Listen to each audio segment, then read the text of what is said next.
Welcome, everybody, and thank you very much for giving us the opportunity to tell you about the next phase in the AgBioData Consortium.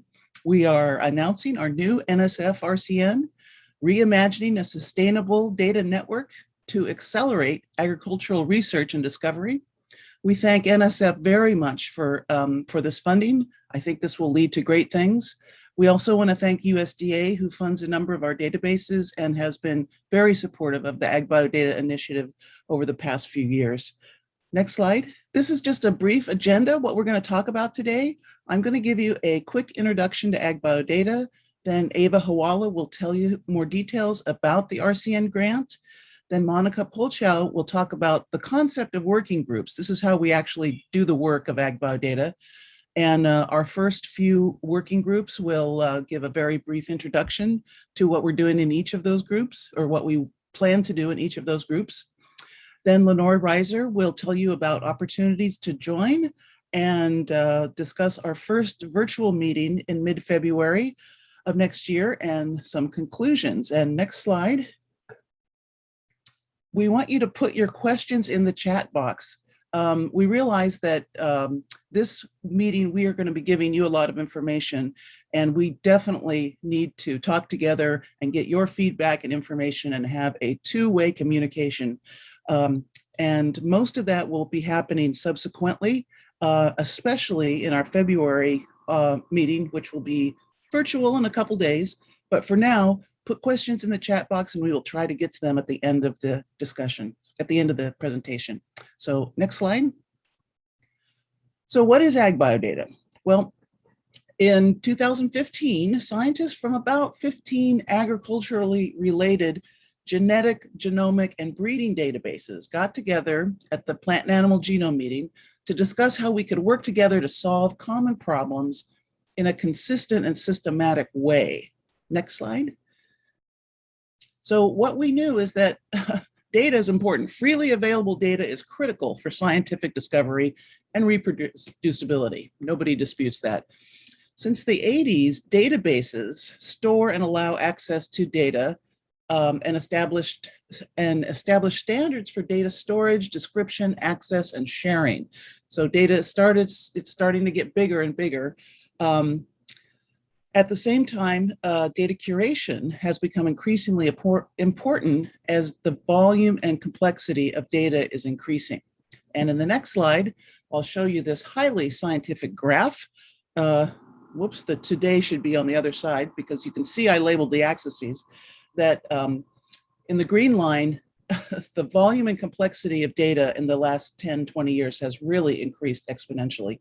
The demand for data that is findable, accessible, interoperable, and reusable has also greatly increased, but curator time has not really increased. So this is just a problem we need to solve.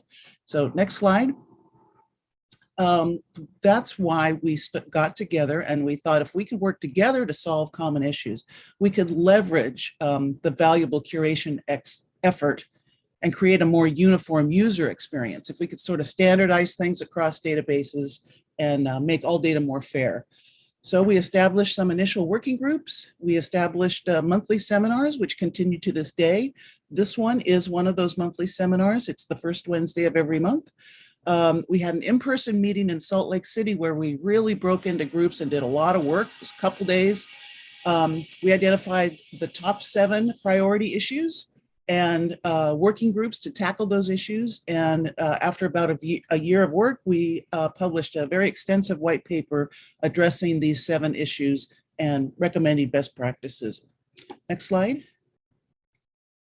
Right now, AgBioData consists of about 150 scientists from about 30 databases and resources. And we're hoping at the end of this presentation, you will be inspired too to join us and help us in this work to work together.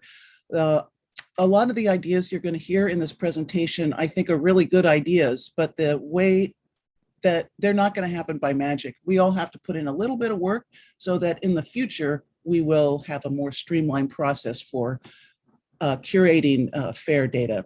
So next slide. This is the steering committee, the current steering committee. I want to thank all the people on this committee. They've worked very hard, writing grants, keeping the operation going. And as you can see, we're from a diverse group of databases and resources. I just want to also acknowledge Ramona Walls and Dory Main, who were instrumental in the beginning, and they've rotated off the committee now. So next slide. So how can you interact with AgBioData? We will be telling you more throughout this presentation, but you can join our mailing list. You can join a working group. That's what we hope you will do. You can participate in a webinar, and you can contact us via social media. And on the next slide, I'll show you our website, which just along the bar there in the community area, you can go down and join AgBioData. Short questionnaire will come up, and then you'll be on our mailing list. So please do that. And you can do a number of other things there. And with that, I now hand it off to Ava Huala. Thank you. Hi, everyone. My name's Ava Huala, and I'm from Phoenix Bioinformatics and TARE, the TARE database. And I'm here, next slide, please. I'm here to tell you about this RCN grant that we received. So I'm going to start off by saying, what is an RCN? Because not everybody knows this. It's a research coordination network, which is funded typically by the National Science Foundation. And the funding in this program is meant to support groups of researchers and investigators to communicate and coordinate their research, their training, and their educational activities across disciplinary, organizational, and geographic boundaries. So the point here is that the RCN is a mechanism to give funding for communication and organization of researchers, not to collect data, but in this case, we'll be using it to make data more available. And the overarching RCN goal is to make this data relevant for agricultural genetics, genomics, and breeding easier to find and use and available for the long term. We want to make sure that researchers in the future have good access to this data as well. And the funding actually for this RCN begins today. Today is the first day of the project, and it's going to run for 3 years. And the funding, as I said before, doesn't cover data generation or gathering, but it does cover a full-time program coordinator, which I will talk about in a future slide, an in-person meeting in year 2. So there's going to be some money to defray travel costs for a subset, at least, of participants, and some money to help us plan for sustainability for these member databases. Next slide. So the RCN has 4 main aims. The first aim is to develop recommendation standards and implementation plans for FAIR data. And for those of you, probably everybody's heard of FAIR data, but just in case, it stands for findable, accessible, interoperable, and reusable. So that is the way to make the data as easily usable and accessible by all researchers. Second, we want to expand the network. So right now, the AgBioData Consortium consists of a set of databases and some researchers. We want to include that. We want to expand that to include representatives from funding agencies, from publishers, and additional researchers and databases, so that we can really broaden the conversation and talk about it and have an impact on policies and procedures that kind of span all of these types of organizations. The third aim is to develop educational materials to train researchers about FAIR data standards. And as you might imagine, it's not enough for us to develop standards or to provide information about standards that exist. We also need to get this information out to the whole research community. Otherwise, those standards are not going to be adopted. So that's a really important part of our goals. And finally, we plan to develop a roadmap for a sustainable genetics, genomics, and breeding database ecosystem that will ensure that this data continues to be available for the long term. Next slide. So this slide is going to show you how our RCN is organized. There's an external advisory committee, which will include representatives from FAIR Sharing, from the Research Data Alliance, from the Alliance for Genomic Resources, from KBase, and other external groups that we feel can really add to our knowledge and add to the discussion and help us bridge between our consortium and other groups that are interested in these issues. And this EAC will help to guide the steering committee and assess progress on our aims. The steering committee is the group that you're hearing from today that have been instrumental in founding the AgBioData Consortium and writing this grant. And they are going to be the main governing body here, helping to organize the working groups, overseeing the work of the program coordinator, and also helping recruit member databases and other researchers. The program coordinator is going to be a really key piece here because this person will really be the center of communication for the RCN, will be helping the working groups organize and coordinate their work, help write white papers, help organize our meetings. So this is quite a critical position. We are in the process of recruiting this person now and are just starting to do interviews. The working groups are the set of people that are actually going to accomplish the work that we've set out. So they're also a very key component of this system. And you're going to be hearing more about what that means, what a working group is, and what they'll be doing in future slides. And finally, the members, which are going to be both databases and researchers, of course, are the community that we're interacting with, that we want to reach, that we want to draw participants from. So that's also, of course, very critical.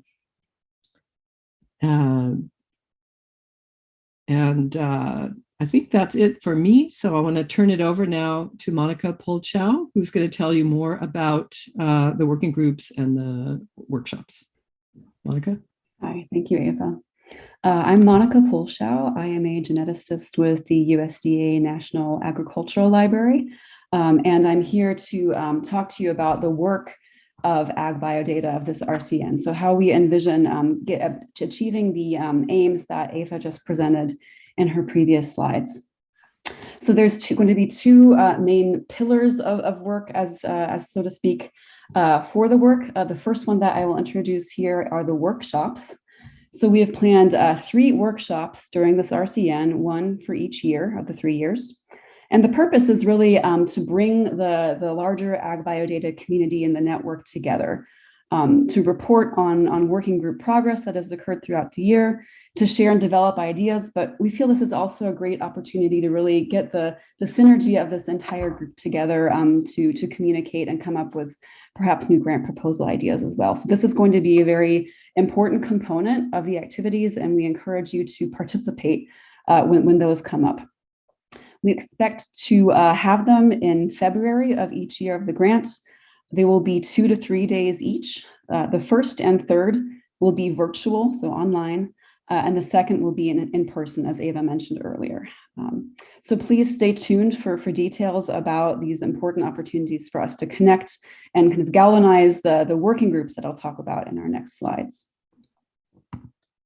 Next slide, please.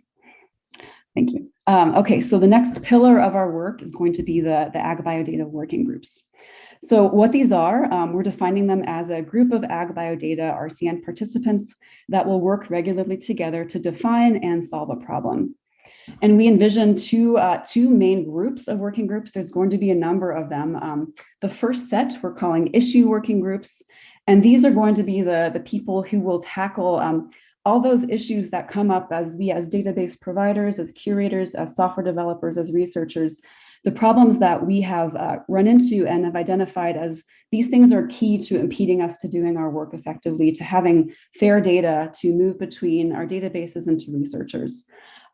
We've already defined some of those key topics to kickstart this first year of the RCN, but we are also soliciting topics that you as a community feel need to be represented either in this year or in the next 2 years as issue working groups that would benefit from having a core set of people working to develop recommendations, standards, and implementation plans for fair data around these specific topics. The second set of working groups already have a theme, already have a focal topic, and they're going to be from the second, third, and fourth aims that Ava presented earlier. So recruitment and implementation are from aim 2, education is aim 3, and sustainability aim 4. And you're going to hear more detail about what these working groups will entail in some slides further along in the talk. Just to reassure you that this working group model is not new to AgBioData. We've already successfully implemented this model in the past couple of years that we've been in existence. I wanted to illustrate that with just one working group example, but there are many others that you can read about in the AgBioData white paper that I think we linked to somewhere. This working group is the GFF3 working group. Just to briefly illustrate, GFF3, if you don't know it, is a very commonly used format that is used to represent annotation data on a reference sequence. And one of our AgBioData consortium members came up with the idea of realizing that she was having trouble processing GFF3 because many different databases and software programs and scientists were using it in a different way. It's a very flexible format, but that allows for some inconsistency in implementation. So we set up a webinar within AgBioData to talk about it. We realized that there were common problems that we might be able to provide solutions for. So we came together, put together a working group that I'm still currently the chair of. And then over the past year and a half, we have gotten together people from AgBioData, but also outside from NCBI and the Alliance for Genome Resources to come up with a solution recommendations for this format. We have those recommendations out on GitHub. We've given a talk at BOSC which is a conference or a workshop about genomics data. And so just to illustrate that we have done this, and this is a way that we can actually get things done and provide concrete solutions for AgBioData participants and beyond by getting together. So just to suffice it to say, the working groups are central, absolutely central to the success of this RCN. Most of the work in this RCN will be handled in this model, by this model. And so because of this, I'm going to give you a bit more detail about how that will be handled. Please, this might be a little bit dry, but please bear with me. The next slide, please, Darwin. So how are they going to be organized? There will be a volunteer chair and co-chair. We encourage any of the network members that currently exist or that are new to join to volunteer to chair or co-chair a working group. And we expect at least 6 members for each working group, which should include a set of both established professionals who've been in the field for a while, but also students and postdocs. And I don't have that in here, but AgBioData can seem a bit plant heavy, but we are not restricted to plant databases or plant data types. As you can see, I have insects in my background. I work on insect genomics. And so we encourage people from all the realms of agricultural genetics and genomics and breeding data to join and participate. And the recruitment working group, which you'll hear about more as they get established, will help with member diversity. Next slide, please. What kind of time commitment can you expect if you're a working group participant? We would expect you to attend the workshop for that year, so the online or in-person one, most or all of it. We would expect for you to attend regular online meetings. So the working groups would meet at least once a month, but that will wholly depend on the deliverables that you define within the working group. So it could be more, it could be less as the working group deliverables have been accomplished if they are accomplished ahead of time. And we expect each working group to continue for 1 year, but we can consider shorter term limits, especially for students or postdocs who might be moving on to other positions. So we envision this as that real work can get done, and that it's going to be some time commitment, work commitment, but we don't want to have you commit the rest of your life to a working group. So they will have an end, and they will have an end product. Next slide, please. So what will you do in the working group? So as the chair and co-chair, you would report monthly progress to the program coordinator. And this is really a way to check in to see how are things going with the working group. Do you have enough resources, that kind of thing? How can the program coordinator or steering committee help? You will organize the meetings, the online meetings that you will do monthly with your working group, ensure that the deliverables that you define are met. There will be work commitments, so you will contribute substantially to the working group with both verbal and written contributions. Deliverables, we expect that there are specific deliverables for each working group because there will be different topics. But in general, we expect you to establish a set of objectives to be accomplished within 6 to 12 months, so really a defined scope. develop an implementation plan to accomplish those objectives. And then once you've accomplished them, produce a final written report on your findings. And this could be anything from a paper that's published in just a public repository so that it's accessible to the community, or it could be a peer-reviewed white paper. That really depends on the scope of your working group. I see a raised hand. I think we don't have an ability to talk on this because we had so many participants, but if you have any questions, please type them into the chat, and then we will definitely get to them at the end of the presentation period. Apologies, with so many people, it's hard to do more interactive talking. Okay, next slide, please. All right, so here I'm just presenting a broader timeline of the activities that we envision. You don't need to memorize this. This is just to show you just the basic organization of the 3 years of the grant. And in the middle, we'll see 3 main lines that comprise the main working groups that will start in year 1, and when the online workshops and other things will begin. You'll also note that 2 of our working groups, sustainability and the implementation working group, start in year 2, so they won't be active until next year. Next slide, please. All right, how will we assemble the members of each working group? So this is where I'd like you to pay a bit of attention. There'll be a poll at the end of this webinar to assess your interest in the working group topics that we will present in just the next slides, but also if there are any additional suggestions that you have. In addition to that, we will also send out a survey 1 week after this webinar, which we implore you to fill out if you are if we've enticed you enough to join the AgBioData network or continue on, where we will gather additional working group suggestions from you. And then the second survey, and hopefully the last one for a while, will be in mid-September. That will be sent out to where you will sign up for the working groups, and you will say, I will be a participant or a chair or a co-chair for this working group that I got really excited about in this webinar. The recruitment working group will be getting established, and as it gets going, it will help ensure that students and postdocs and a larger diversity will be included in each working group. And these should begin sometime in October. That's what we expect. All right, next slide. Okay, finally, why would you want to commit your time to the working group membership? There's a couple of reasons. The first would be, as I mentioned before, there will be reports coming out of each working group and maybe more deliverables depending on the scope. And so co-authorship on these reports, you could expect. We would acknowledge you on the AgBioData website as a working group member.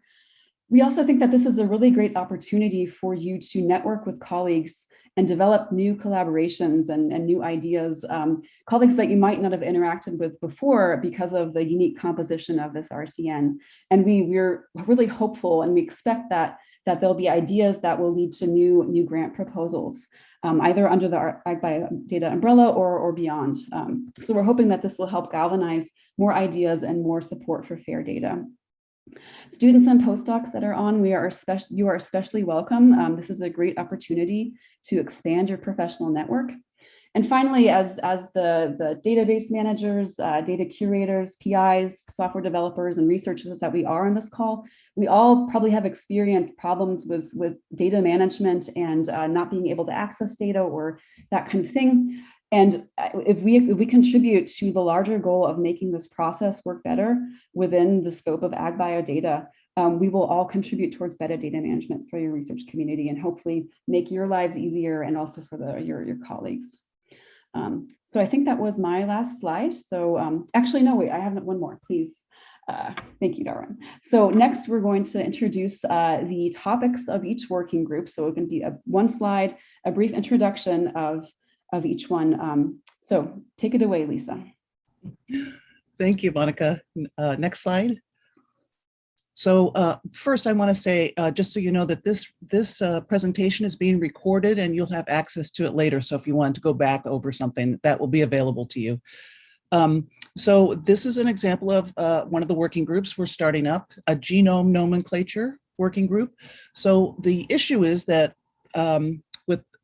there's a lot of reference quality genome assemblies of multiple cultivars of individual species. So each assembly can have multiple versions and multiple annotation sets. and individual gene models need to be somehow tied to annotation sets and specific assemblies. So this is an issue that's emerging in pretty much all fields of genetics, genomics, and breeding. So now is the time to establish a method to ensure that there are globally unique persistent identifiers for each assembly and annotation set.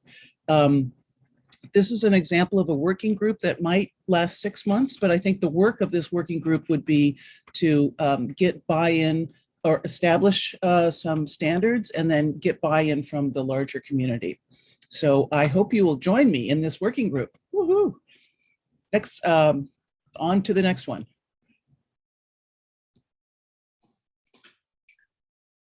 So I'm Ethy Cannon. I'm a bioinformatic engineer with Mace GDB and the longtime chair of the Metadata Working Group. So this working group has been around since AgBioData was first founded. So probably everyone here knows how important metadata is in order to find and understand data sets. Standardized metadata is important for sharing and reuse. So since we spent some years talking quite a bit about existing and emerging metadata standards, I think it's likely the activities for this working group under the RCN will be to gather all of those metadata standards that we've talked about in the past and identify the ones that are likely to be useful for genetic, genomic, and breeding databases. Develop a metadata assessment tool, probably not something that's terribly sophisticated, but and this would be to help each of the member databases to document their own metadata practices. And I expect that this process of documenting metadata practices is probably be as useful for the databases doing the work as it will be for all of us to see the end results. I expect that this working group would last between 6 months and a year, and then we can move on to other things. But yes, metadata is a pretty key issue for all of fair data principles. Okay, next. All right, Monica again, and I'll talk about the Data Federation Working Group. So here we're defining data federation as the ability to discover and aggregate data from various sources. AgBioData databases, Lisa showed a slide earlier where there are about 30 of us there. So we already know that data in AgBioData, genomics, genetics, and breeding is distributed, and it's not in a one database model. And so if data is distributed in that way, it's critical and key to make sure that databases can federate that data in between each other, but also scientists, users can access data in consistent ways across databases for the same data types, excuse me. So we've identified previously that data federation in this manner is a top priority to mitigate data discovery and exchange problems. If you want to read more about how that was established, you can refer back to the white paper that was written in 2018 by AgBioData. Some of the previously identified problems were that, as I mentioned, AgBioData, the data is distributed across many resources and databases, and that even for similar data types, data federation across these databases is not necessarily standardized. So different databases might represent the same data type, mRNAs, for example, in different ways, which makes it difficult to access them programmatically in a standard way. So our proposed focus for the first year for this RCN is to first identify challenges to data federation that arise due to the diversity of storage systems and data types. And then we would suggest to really come up with a proof of concept for how to generate a federated data exchange model for one or more data types across multiple AgBio databases. So really show that we can provide a consistent way for at least one data type across some multiple databases to enhance this federation. So please join the Data Federation Working Group. All right, next slide. Hello, I'm Suk Jung with Washington State University. I'm working for several crop databases, including genome database for rosaceae, genome database for Vaccinium cottongen, etc. So this is emerging data types working group, and we came up with this new working group because, as we all know, novel data types often result from novel scientific methods. So we need to deal with these data types. So the goal of this working group is to select the most relevant new data types for AgBioData members and identify the specific challenges to make this data type fair. And we will pass results on to other working groups, for example, Metadata, Data Federation, in following years to develop best practices. And if it works well, like we could do this in 6 months, and we could form a new issue working group and start working on it. And the example new data types would be high throughput phenotyping data, metabolomic data, image data, and microbiome data. So the benefit of joining this working group, I think, is not only you can contribute with the knowledge you already have, but we get to research and learn about these new data types. So it would be, I think it would be fun to do this. So please join us. Next.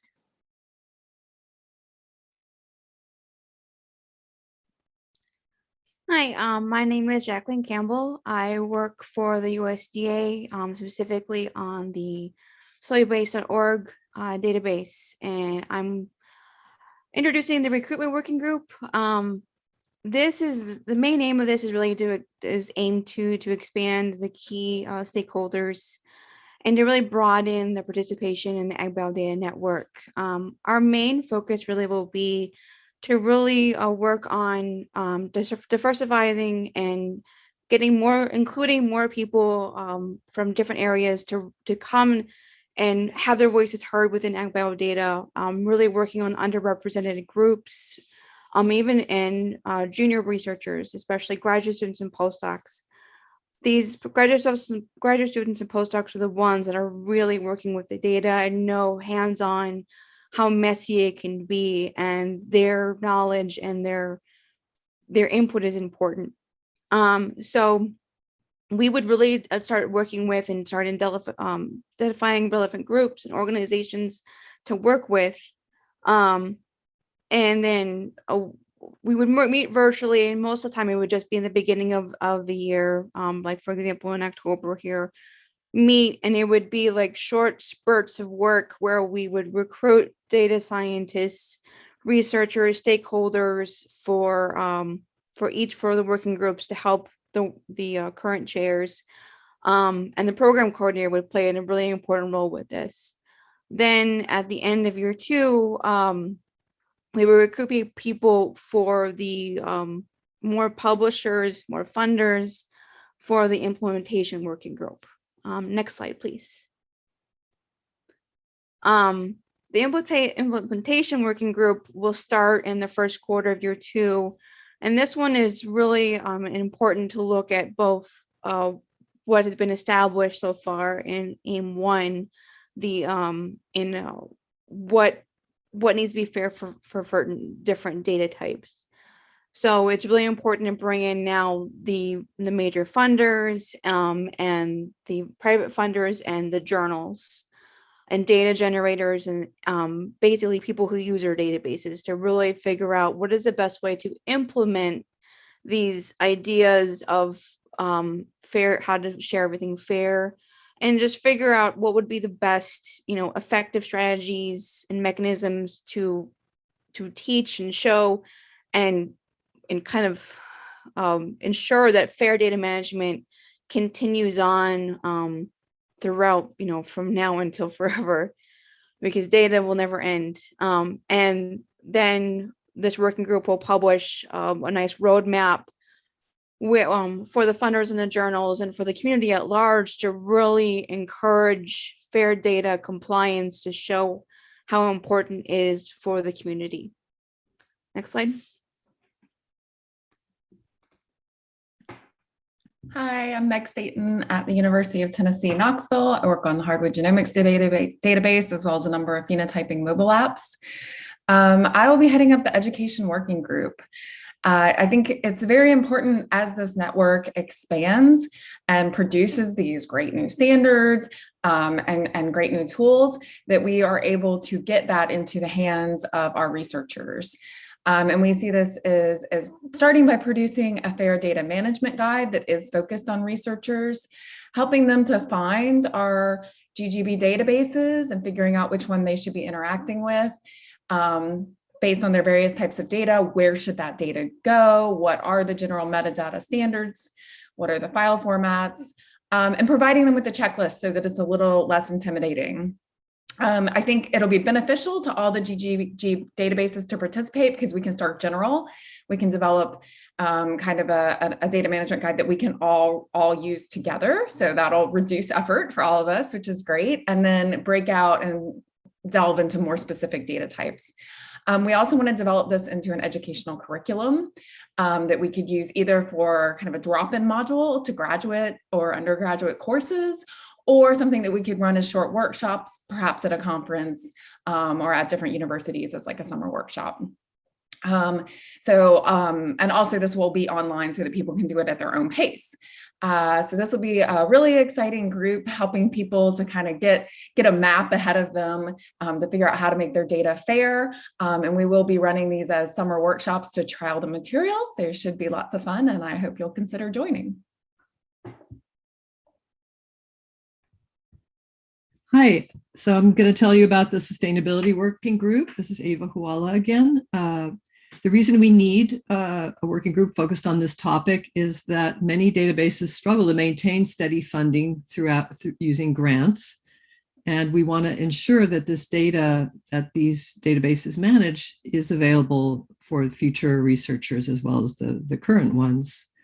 So the Sustainability Working Group will work with a sustainability consultant to explore sustainability options for the member databases that can ensure that the database and the data they hold will be available for the long term.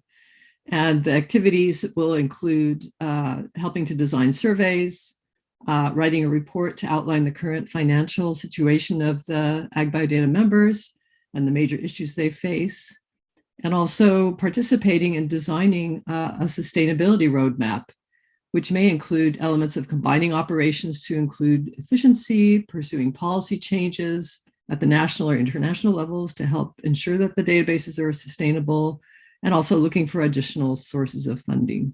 So I hope those of you who are interested will sign up for the Sustainability Working Group. I'm Lenore Reiser, and I am a biocurator at the Arabidopsis Information Resource. And thank you so much for your participation so far. So at this point, we're going to invite you to participate in a brief poll. You've heard a little bit about each of the working groups. Everybody's given you their little elevator pitch. So if you could just take a minute and complete this poll. Sorry, if they could launch that, yeah. And so the poll, you can choose all of the different groups. So, you know, if there's multiple groups that are interesting to you, check all of the ones that apply.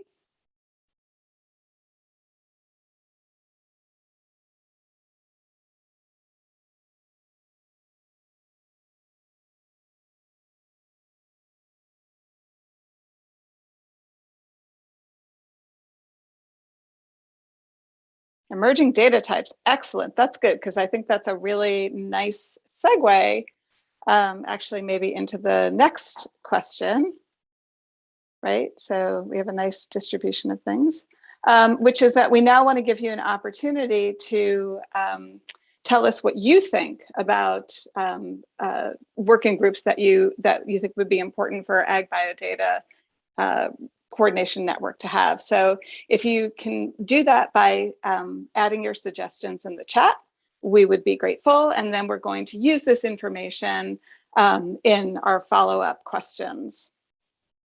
So if there's particular data types that you're thinking are going to need to be addressed as part of that emerging data types, we'd appreciate it if you could just sort of share that along. So if you have ideas about working groups, put them in the chat.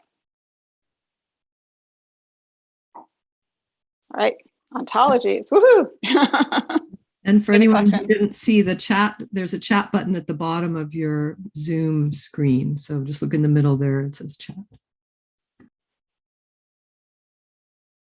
And again, if you're thinking about some things, there is definitely an opportunity for you to give us that feedback.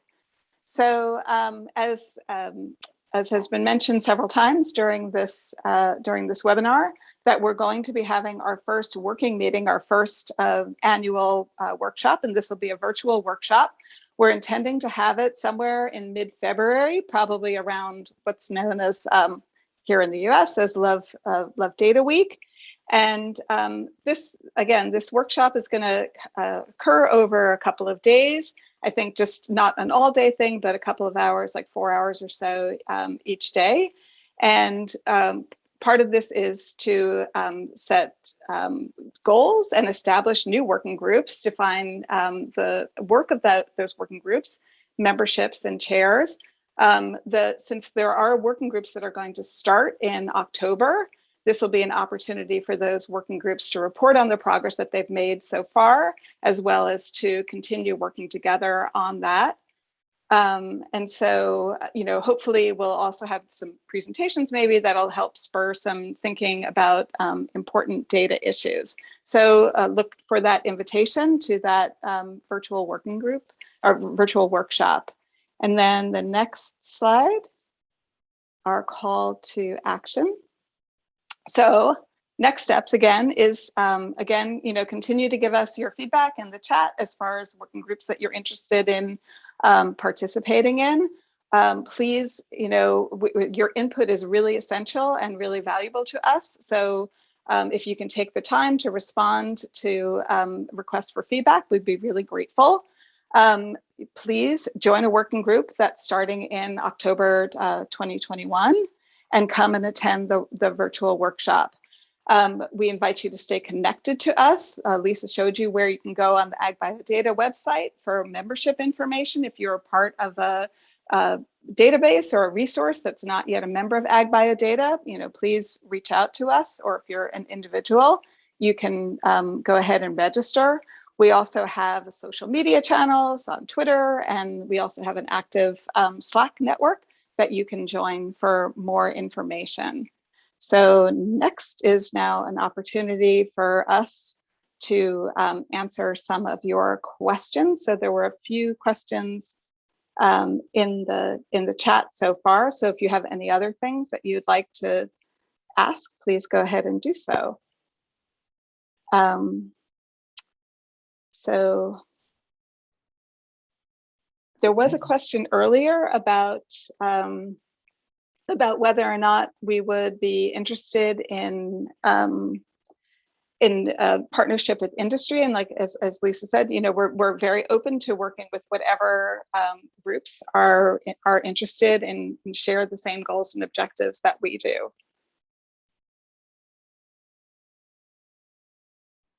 I think it might be important to clarify that I think that we are only going to deal with public data, though. We're not going to work privately with industry for their own data, but we welcome their public data. Yes, I'm curious to hear about that, though, because I know for some research groups, especially I think in the livestock communities, a lot of the really valuable data is held by private industries, and it would benefit from some sharing across academic and governmental and private institutions, and that's a big can of worms. So perhaps if there's a critical mass here of people who are willing to engage in that kind of discussion and can see a workable goal, that could be a working group. So we encourage, as I said before, I don't work on plants, and we are encouraging more non-plant users and databases, scientists to join our consortium. And so that would be something to approach as well. Although I'm sure that within plant data, there are similar privacy issues that are also arising. About what's the definition of a database? Mm-hmm. Who wants to tackle that one? I think there were several responses in the chat, but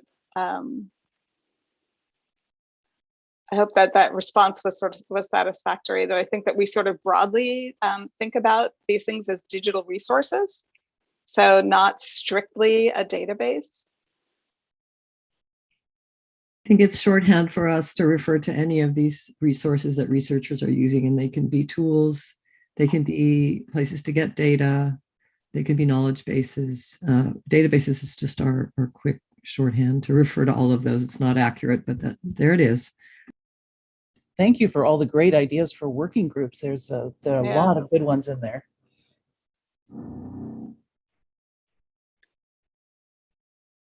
I could also add that, I really wish we could have a longer meeting where we could talk to everybody, but I am so looking forward to the February meeting where we really can sit down and hash out all these things. It'd be fantastic if you all could join us. Yeah, and we're very excited about all of these, possibilities for different synergies.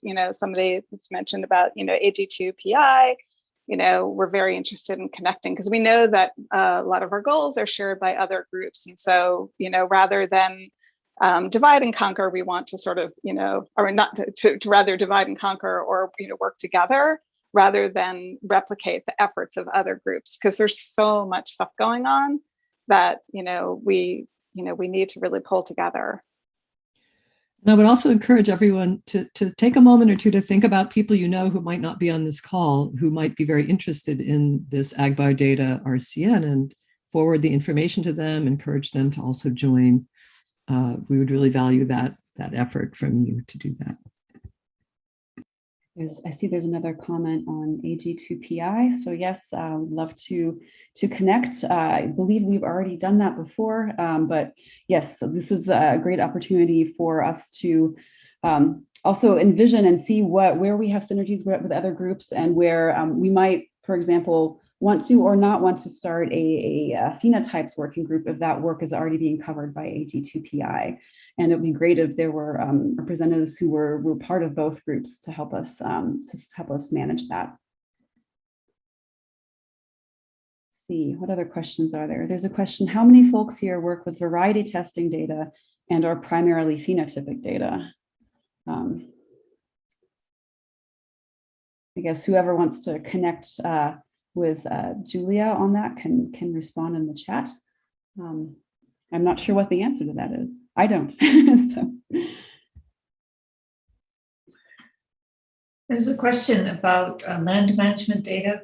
And I know that there are other types of data that are relevant to agricultural research, crop research, livestock research, that's like soil databases and so forth, environmental climate databases. I don't know how those fit in. We haven't talked about that much. That could be a discussion point for a future monthly meeting for the whole AgBioData group. Right. I think in the past we've tried to define the scope of AgBioData as relating to genetics, genomics, and breeding data. So as far as that, land management can be is a component of that scope. We can certainly consider it for the breeding component. I just don't know if that's the case. So but that's a good discussion point, and if there's enough interest in it, then we can consider a working group.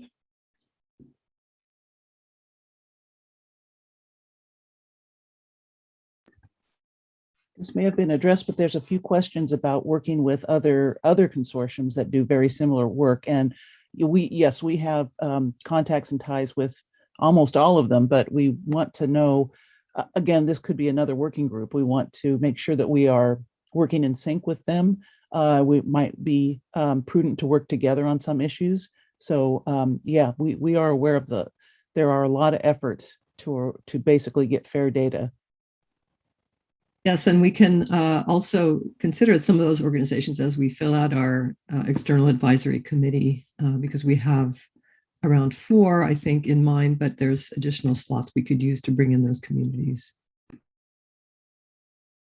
Yeah, we definitely don't want to reinvent the wheel. I've already talked to a group of triple people who's been working on some ontology work and said, bring that to a working group and let's build on it. Let's communicate it to everyone in our network, make sure they're aware of it and hopefully using it, and then build on it. So we're definitely not trying to duplicate or redo effort. We want to get people talking to each other, communicate what's out there, and build.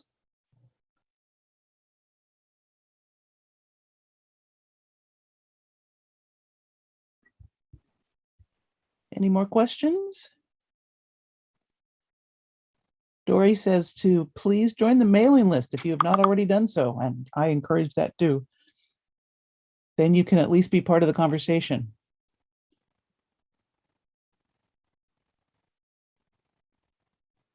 There's quickly one quick thing is that there was a question: if you registered for this call, are you registered for AgBioData? And I believe the answer is no, correct, Darwin? So you do need to go through the extra step to sign up on the AgBioData website? That is correct. Yes. But in the next week, we will be emailing all of you with information, including a link to watch this video that you can share, and again, how to join and all that sorts of things. I think that's some people are starting to drop off. So I think that's about all we want to say. And we look forward to communicating with all of you in the future. Thank you so much for your time and attention.